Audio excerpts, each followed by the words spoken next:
interested in historical representations of the Paris suburbs and the intersections of archaeology, everyday life, and urban space. And will be speaking to us. Your presenter today is working on a documentary film on a French militant production company. And will be speaking to us today on the avec, immigrés, self-representation and intervention in the films of the MohamedCollective. Thank you.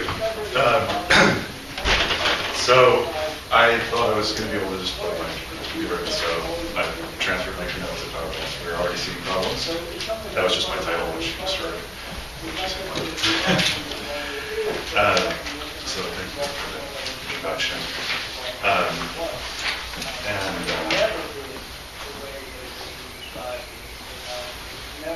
So I really hope that my media will work. If not, maybe we'll be able to find other solutions. No more represent the reality of the full. So from 1979 to 81, Mohamed and Touati of the MohamedCollective, Politique Mohamed, also known as Les Joints de Culasse, made 3 short films documenting their surroundings in Avril and Vitry-sur-Seine. Le Garage, Zone Immigrés, and Ils ont tué Kader.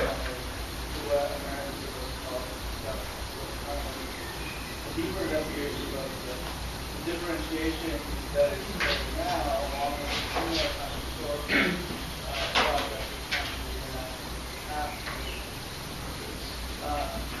in particular, I'm imagining what drives you to the story. So this is a page from the Colloque for 1983, which presents the films. So these efforts are extraordinary for several reasons, not least inasmuch as they mark a shift in the patterns of enunciation composing the audiovisual history of the Paris suburbs, historically represented from the perspective of the city center as the city's other object of knowledge and judgment originating elsewhere. More importantly, however, the films demonstrate the development of an autonomous, participatory practice that involves the filmmaker's peer community in conception and production, advancing a novel image of the lived experience and daily struggles of a stratum of French society otherwise invisible at the time. Imbibed with the consciousness of the changing images of immigration affecting second-generation youth, the collective's films analyze and transmit the lived conditions and adaptations to them that characterize their generation's experience, forging a new visibility and position as political actors for the lascar of the generation coming of age in the suburban cité of the late 1970s. Along with efforts to organize and federate groups of jeunes de banlieue from across France, the MohamedCollective and affiliated groups Rock Against Police open new possibilities for politically engaged subjectivities in a sector of the population otherwise widely construed as passive, apolitical, and mired in delinquency, with significant consequences for the Beur movement and for the Beur and banlieue cinemas of the following decades. So first a bit of background. Touati and later Mohamed were both students of Alain Labrousse and René Rodriguez at the Lycée Jean Massé in Vitry, where the 2 professors held a film workshop for students. As they moved farther afield from the exercises proposed in the workshop, the collective's films will be produced by Audio Pradif, founded by Labrousse in 1976 to promote the emergence of new voices and struggles through ethnographically informed, politically engaged documentary film in the light, accessible, and inexpensive Super 8 format. Inspired by Jean Rouche's experiments with Super 8 in Mozambique in the early 1970s, Audio Pradif also emerged in a moment in which a number of collectives marked a departure from the institutional militant cinema, typically shot in 16mm and closely affiliated with labor unions, left political parties, and the figure of the industrial worker as the paradigm of the political subject. Starting in the early 1970s, a number of such groups, including CINOC and CINEOC, Torre Ben, Cinéma Politique, L'Apic, Image au Point, and Le Pradif, among others, worked to expand the scope of representation in politically engaged cinema, contributing to the emergence of new subjects and fields of struggle. These groups also established a vigorous dialogue on the question of the evolution of militant cinema itself. and this is just a cover of the Cinéma Politique journal, which is where a number of these debates took place, highlighting the contrast between a professionalizing tendency under the rubric of cinéma progressiste and an amateurist tendency aiming for an organic insertion in various struggles. This cinéma progressiste sought increased production values and breadth of impact, which in turn implies increased sources of funding and insertion in the film industry, while the second, under the label cinéma d'intervention, sought to promote a filmmaking practice organically embedded in and supporting particular struggles.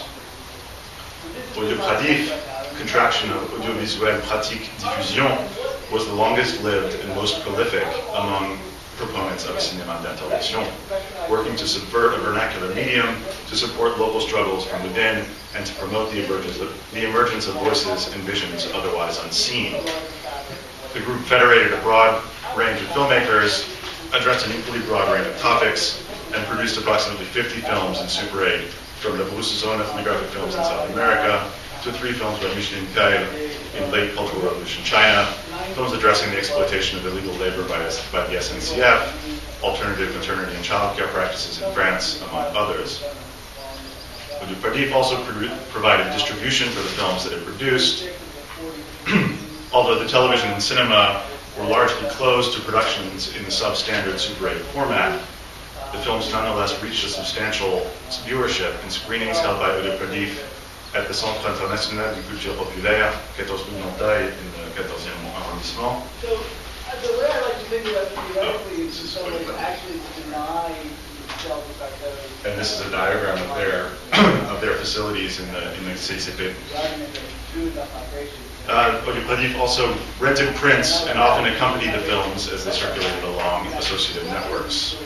While no official viewership figures for these films exist, Laurent Huet estimates that the MohamedCollective Zone Immigrés, for example, which is among the most successful of Audiopradif's films, may well have reached an audience of 20,000, in addition to the audience for its anomalous transmission on television in 1981, which I'll hear in a moment. So, I'd like to suggest that, as I would like to pose the question of the procedures and impacts of the MohamedCollective's films, it's important to bear in mind the affiliation with this cinéma d'intervention and with Audiopradif's broader program combining critical audiovisual pedagogy and engaged distribution. So the MohamedCollective's films demonstrate foremost a counter-informational impulse, the desire to represent an experience from within that had no acknowledged place in the symbolic landscape of French society at the time.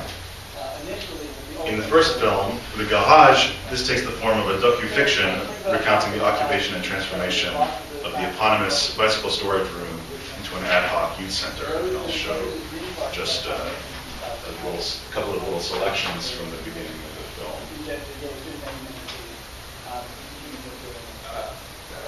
You would expect to see these kind of bourgeois spaces, but part of my goal was, again, to spend enough time with what traditional bourgeois spaces to see how they fit.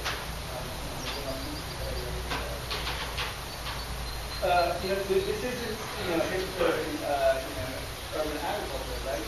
One of the things I mentioned earlier about how the urban farm still really reaches into a large part of the area. So this is not very much about the nouvelles.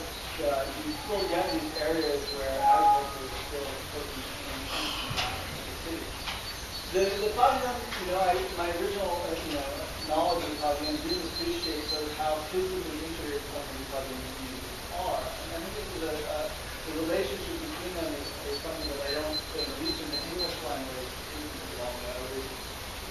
fully appreciate how important they are. And this is one of the areas where I've been reading a lot of these that have been involved in a project that is looking at the gentrification of all these communities, which is a great kind of 20-year project. So that's one of my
in particular, the sound is quite degraded. The sound is super film.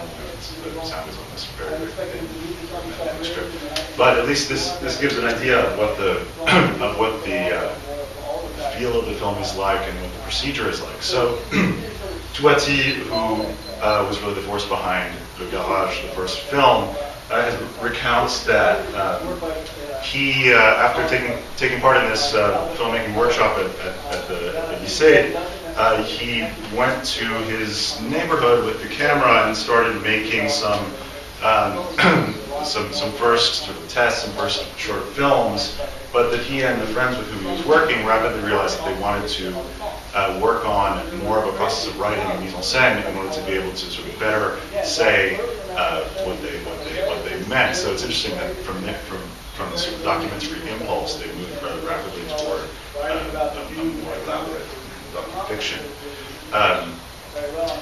Part of that gesture is really a concentration also on the non-spectacular, on the moments of everyday activity that are involved in the occupation of this space, and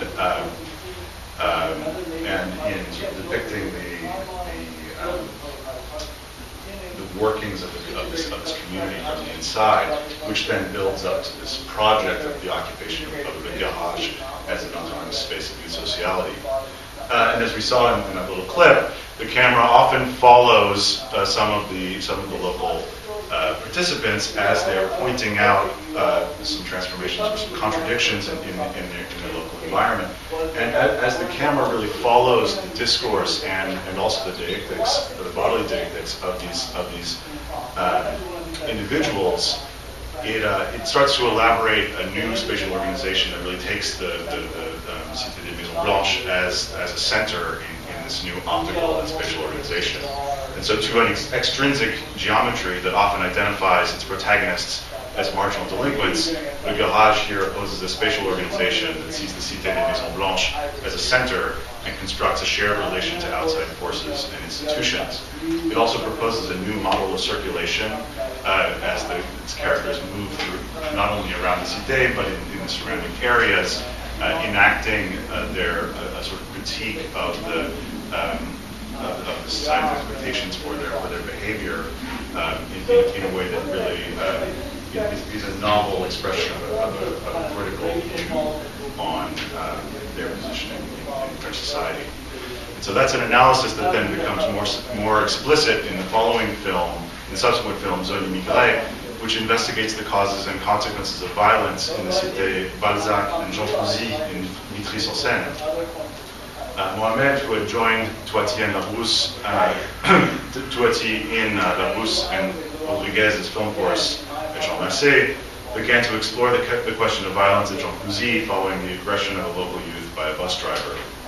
And as Olivier Pradip describes in the capsule description of the film, quote, on y voit Mohamed, Mustapha et les autres raconter l'histoire de leur zone, relater la haine du PC et des flics, défenseurs conjoints de l'ordre social. Ils expliquent les grèves de loyer, les accrochages avec les chauffeurs de bus mécontents de voir utiliser des tickets déjà trouvés, les descentes de CRS accompagnées de chiens et armés de mitraillettes. Ils peuvent faire peur. N'ont-ils pas déjà tué à Marseille, à Strasbourg? And the clip that I have for that is not going to play because it's in ProRes, and I don't think here, so it's unfortunate. But as an in situ analysis of the causes and consequences of symbolic and economic violences, particularly what Maurice Abdallah later describes as a dual racism, anti-immigrant and anti-youth, Zones immigrés also highlights a range of tactics and resistances that would become a rallying point for Maghrebi French youth across the country. These tactics then take a turn to concrete mobilization and broader visibility with the events captured in the collective's third film, Ils ont tué Kader. When a local youth, Abdelkader Daresh, was shot to death by a concierge, the filmmakers and their friends organized a demonstration to protest the murder and to demand justice for Daresh. In the agitation of the days that followed, two journalists, Martine Laroche-Hubert and Patrice Duterre from Antenne 2, arrived in Jean Fouzy to shoot a story with Daresh's friends and neighbors. A crew from TF1, present the day after Daresh's death, had already filmed the protest for a spot on the 1 o'clock news that afternoon.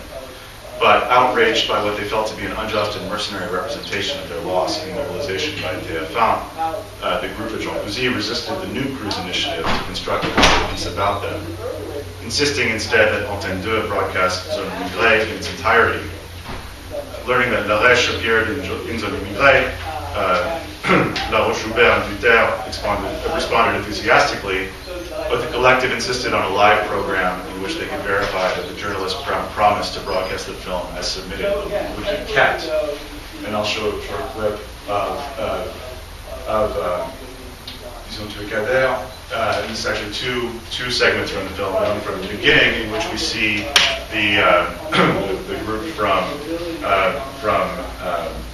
Jean Cousy struggling to accompany La Rèche's body to the airport where he would be repatriated. And then after that we see the negotiation with the journalists from These transformations have many times from the one we talked about, the banlieue to various other extensions of the metro line, which is the road gentrification express. Right? So it's very different than the way it could be in the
So here, and as the confrontation continues, the presence of the camera has a clear effect on the group's negotiation with the outside journalists and builds on the unfolding process of mobilization to field the community as a collective actor.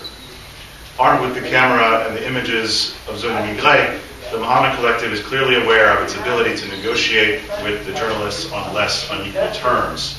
Having produced their own analysis of their situation in a substantial document, they are able to enter into dialogue with a broader field of representation, imposing a degree of symbolic legitimacy as interlocutors and ensuring that a long extract of the film would air with live debate.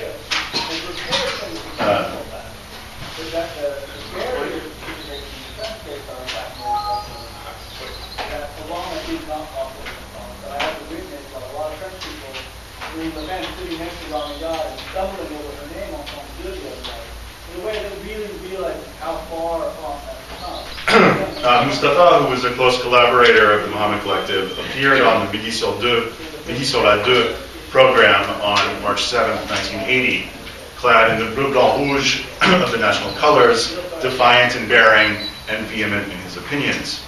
He may be wearing the tricolore, but also wears his wariness and distaste of authority on his sleeve. His responses are programmatic. As his opinion on new work permits, he asserts that he does not want to work, just to exist. At the suggestion that the guardian who killed La Rèche was acting in self-defense, he turns the question against his interlocutors, suggesting that the concierge was transformed from a friend to a murderer by seeing gun smoke on television, which had been broadcast by Antenne 2 several weeks before.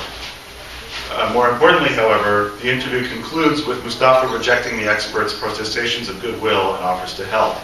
Between them, he suggests, there is no common ground as they are not from the same class. The transmission of Zone Immigrés thus becomes the occasion for the emergence of a new and uncompromising figure of the unrepentant youth, and points out the red herring of racism as a diversion from the banlieue as a new figure of class distinction. Now, this opening to a television broadcast, remarkable for several reasons, marked a significant quantitative extension in reach for Audiopraty's films. Both Le Garage and Ils ont tué Kader were later programmed at the Cinéma du Réel Film Festival, and interviews with Salah and Interroti and critiques of their work appeared in print, notably in Cinémaction in the early 1980s. However, the films may well have generated a more substantial impact in their circulation through informal networks. Salah and Interroti toured widely with the films, presenting them in ciné clubs and associated venues throughout France, and creating occasions for debate and exchange. As the title of Salah's explanation of the group's methods in Cinémaction, Un outil d'enquête, suggests, the productive encounter around their projection was often as important as the films themselves, oriented not toward consumption, but rather toward the creation of networks and dissemination of a critical practice. Taking the material social existence of the emerging jeunes de banlieue as a problem to be analyzed, the collective's films extend a vision of new possibilities for speech and political action, permitting the sharing of information and enabling peers to appropriate similar methods and tools. Salah says of Le Garage and Zone Immigrés that, quote, ces deux films doivent aussi permettre la circulation des informations d'une zone à une autre, and that the group's goal will be attained quand chaque cité parviendra à produire son propre cinéma. In addition to the filmmakers' travels to accompany the projections, that circulation took the form of Rock Against Police, a series of concerts accompanied by film screenings and the distribution of journal tracts, and these are just a couple of covers from some of the journal tracts distributed at these concerts. These events that were inspired by the Rock Against Racism movement here in the UK, in turn spawned emulators around France and in Switzerland. So just very briefly to conclude, as an experience of pragmatic linkages for the coordination between groups sharing a common body of experience and orientation toward action, Rock Against Police articulated and coordinated heterogeneous claims, protests, and organizational efforts, contributing to the creation of similar groups in other towns across France. And notably, they were very closely affiliated with Samer Banlieue, Villes Manguette, and Ligne Parallèle in Bourg-en-Velin, both in the suburbs of Lyon. These organizations, formed with the goal of contesting police violence and expulsions, grew to reflect a new and consistent push for effective equality and for recognition as interlocutors in the political sphere, and were central to the organization of the Marche pour l'égalité et contre le racisme and the coalescence of the Beurre movement. And so, I would like to suggest, although more work will be required to prove this in a conclusive manner, that the films of the MohamedCollective grant a visibility and particularly a consistency to a particular experience that was in fact shared by youth across France. And so by putting forward these films as a means of recognition, and by circulating with them in order to share their responses and reactions, their analysis of that situation, and the pragmatic actions that they could take to fight police brutality and territorial expulsions on a local basis, they contributed to a sort of prise de consistance, a growing consistency or a recognition of that parallel lived situation that in turn was contributed to the conditions for possibility for the emergence of the Beurre movement and to Marche pour l'égalité.